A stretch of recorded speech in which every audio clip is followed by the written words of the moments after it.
அனைவருக்கும் வணக்கம். எப்படி எழுத தொடங்குவது இந்த வரலாற்றை? மழைக்கு ஒதுங்க கூடுதேனும் பறவை என்றால் ஒரு கூண்டுக்குள்ளே அடைக்கலாம்.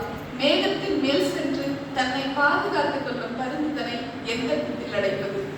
வறுமை வாட்ட, சோகங்களை மட்டுமே வாழ்க்கை காட்ட, கடிதத்தை கைவிடாது வாழ்ந்து மறைந்த இந்த வரலாற்று நாயகனை எப்படி என் வார்த்தைகளுக்குள் வரையறுத்து முடிப்பது? பெரும் சிரமம்தான் என புரிகிறது. பெரும் தோல்விதான் இந்த முயற்சியின் முடிவு என்பது நன்றாகவே தெரிகிறது.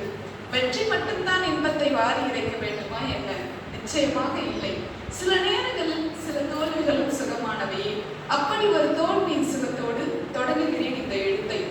ஈரோட்டில் வந்து உதித்த போதே இந்த வாழ்வு இன்னல்களை தர பழகிக் கொண்டது.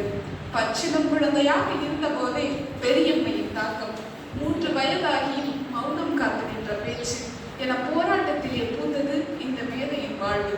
பள்ளி படிப்பின் போது எளிதில் மாணவர்களுக்கு எதிரியாய் மாறிவிடும் கணிதம் இவருக்கு கற்கண்டாய் புலப்பட்டாலும் பிற பாடங்களின் சுமை சற்று கடக்கத்தான் செய்தது.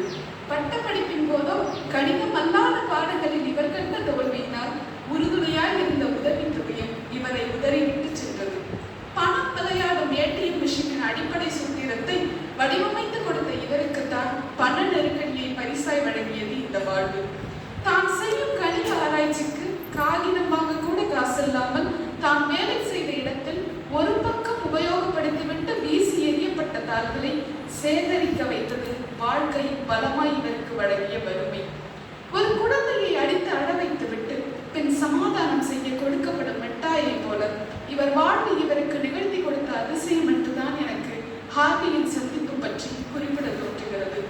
மிட்டாயின் சுவையை முழுமையாக அனுபவித்து முடிப்பதற்குள் மீண்டும் அடிக்க தொடங்கியது வாழ்க்கை.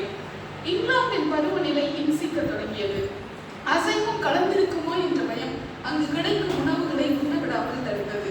தானே சமைக்கும் முயற்சிகளில் முத்தான நேரம் விரயமானது. மோசமாக துவங்கியது உடல்நிலை. அல்லல்கள் 1000 என்றாலும் அதற்கிடையில் அமுத சுரபியாய் ஊற்றெடுத்தது உன்னதமான கண்டுபிடிப்புகள். கணிதத்தை விட கஷ்டங்களுக்கு இவரை அதிகம் பிடித்து விட்டதோ என்ற எண்ணம் எழாமல் இந்த வரலாற்றை கடக்க இயலவில்லை. அதிவிரைவில் வரும் தொடர்வண்டி அடுத்து மோதினால் சதையும் இரத்தமுமாய் எவ்வளவு சில்லாய் சிதறிந்த உடல் உயிரும். இத்தனையும் அறிந்து ஒரு மனிதன் தண்டவாளத்தில் தலை வைக்க தயாராகிறான் என்றால் அந்த வாழ்வு எத்துணை கவனங்களை அவனுக்கு அள்ளி இறைந்திருக்கும். அப்படி ஒரு கணம் இந்த கணித மேதையின் வாழ்விலும் நிகழத்தான் செய்தது.